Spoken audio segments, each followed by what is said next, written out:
นับแต่กองประชุมใหญ่ครั้งที่5ขององค์การพักแขวงหลวงน้ำทาได้กำหนดทิศทางในการพัฒนาในนั้นหนึ่งในเป้าหมายของการพัฒนาแม่นสุ่มใส่การพัฒนาด้านกสิกรรม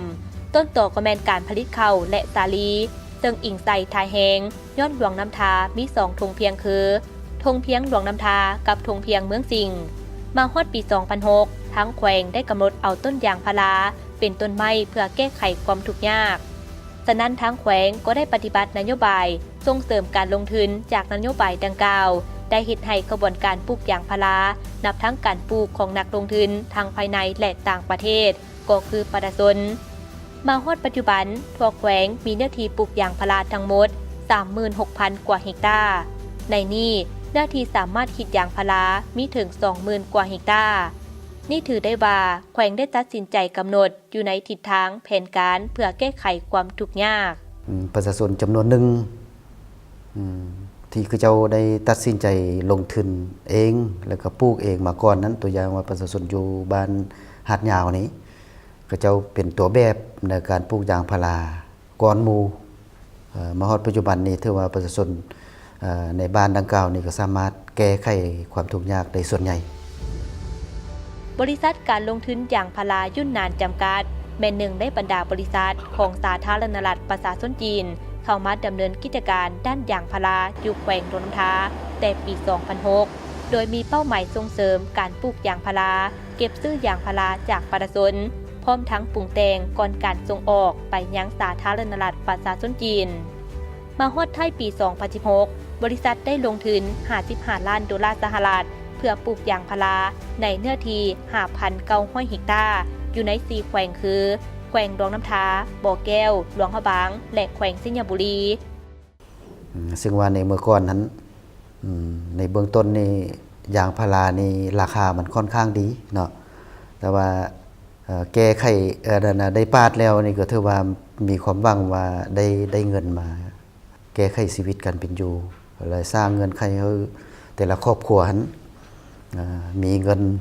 ให้ลูกส่งหลานไปเรียนและมีเงินให้ลูกหลานได้ไปทำไปเรียนเนาะหรือว่าเวลาเจ็บเป็นอยู่ในครอบครัวก็สามารถแก้ไขได้มาฮอดปัจจุบันมีโรงงานปรุงแต่งยางพารา4แห่งคือ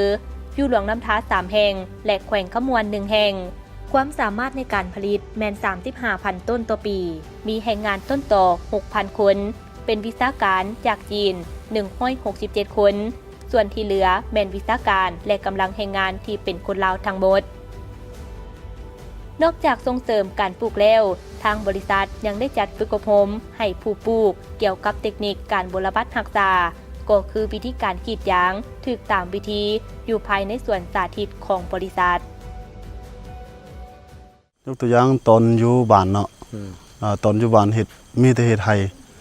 ห้เขาแล้วไห้สาลีแต่นับแต่ได้มาตกปาดยางอยู่นี่แล้วถือว่าเฮ็ดให้ชีวิตดีขึ้นการดำรงชีวิตที่ว่ามั่นคงแล้วคิดว่าจะอยู่นี่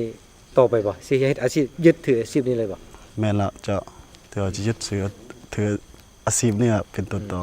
ข้าพเจ้าก็อยากฝากถึงเนาะพ่อแม่พี่น้องเนาะทั้งอยู่ทางบ้านบ่ถ้าอยู่ไสก็อย่าถ้าบ่มีอาชีพเวียกเฮ็ดงานทำเนาะถ้ายังจนอยู่บ้านเนาะถ้าเศรษฐกิจบ่ดีนะอยู่บ้านนะถ้าให้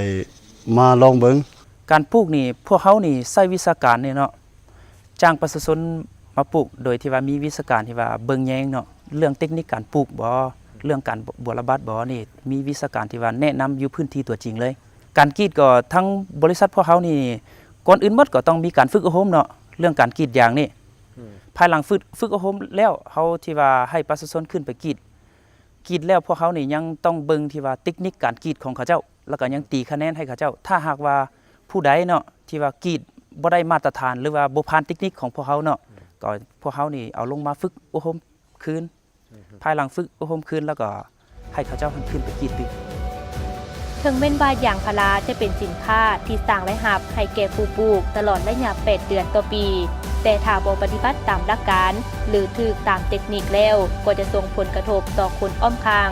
เนื่องจากกินยางพาราที่ปะไว้ดนแม้จะเฮ็ดให้มีกลิ่นเหม็นที่สุดแน่นอนการกระทบต่อทางด้านสภาพแวดล้อมก็มีจำนวนหนึ่ง กินเหม็นที่เกิดจากน้ำยางที่ประชาชนเฮาก็คือบรรดาโครงการที่ได้ทำการผลิตเป็นน้ำยางเป็นยางก้อนออกมาก็แน่นอนว่ามันจะต้องมีกลิ่นเหม็นอันนี้เป็นเรื่องธรรมดาเป็นเรื่องปกติ ซึ่งว่าอยู่ในนั้นบ่อนใดก็ตามถ้าว่ามีการปลูกยางพาราและมีการปาดยางพาราแล้วก็เฮาบ่ทันมีวิธีการที่ทันสมัยในการรักษาบ่ให้มีกลิ่นเหม็นอันนี้นี่พวกเฮาปฏิเสธบ่ได้โดยเฉพาะถ้าพวกท่านได้มีโอกาสไปฮอดส่วนประชาชนหรือว่าไปฮอดโรงงานก็สิเห็นนั่นแหละเนาะก็สิฮู้หั่นแหละกินเหม็นของจากยางพาราแต่ว่าหลายคนยังยืนว่ากินเหม็นอันนี้มันบ่มีผลกระทบต่อสุขภาพของคน ตามธรรมดาแล้วถ้าหากผู้ปลูกนำเอาน้ำยางดิบมาขายให้กับโรงงานเลยแม่นจะบ่มีกลิ่นเหม็นแต่เนื่องจากการปลูกของประชาชนแม่นกระเจกกระจายและปลูกลักษณะครอบครัวฉะนั้นเขาเจ้าจึงมีความจำเป็นเก็บท่อนยางไว้ดนและเป็นจำนวนหลวงหลายเพื่อมาขายให้กับโรงงานจึงส่งผลให้มีกลิ่นเหม็น